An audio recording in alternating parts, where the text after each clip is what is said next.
তুমি মুসলমান নবীর দাবি রাখতে পারো না, তুমি মুসলমান নবীর সুন্নতকে রাখতে পারো না, তুমি মুসলমান আল্লাহ তাআলার ইবাদত করতে পারো না, তোমার মতো কপাল করা মুসলমান আর দুনিয়াতে কেউ হতে পারে না।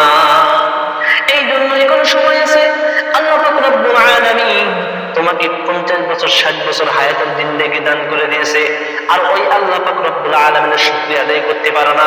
দুনিয়াতে যদি কোনো মানুষ তোমাকে 5 টাকা খাওয়ায়, কোনো এমপি মন্ত্রী যদি তোমাকে 5 টাকা খাওয়ায়, আর দুনিয়ার কোনো সমাজের যদি কোনো চেয়ারম্যান মেম্বার যদি তোমাকে 5 টাকা খাওয়ায়, তার স্লোগান তুমি বেশি বেশি খাও। আর যে আল্লাহ পাক রব্বুল আলামিন 24টা ঘন্টার সেকেন্ডে সেকেন্ডে তোমাকে এত নিয়ামত দিয়েছে, চক্ষু দিয়েছে, কান দিয়েছে, তারপরে আল্লাহ তাআলা শুকরিয়া আদায় করতে পারো না। আল্লাহ পাক রব্বুল আলামিন কোরআনুল কারীমের ভিতরে বলেছে, লা ইন শাকারতুম লা আযীদান্নাকুম ওয়া লা ইন কাফারতুম ইন্না আযাবি লাশাদীদ। তোমরা আমার নিয়ামতের শুকরিয়া আদায় করো বেশি বেশি, আর যদি শুকরিয়া আদায় না করো তাহলে আমার কঠিন আযাব এবং গজবের ব্যাপারে তোমরা জানো না।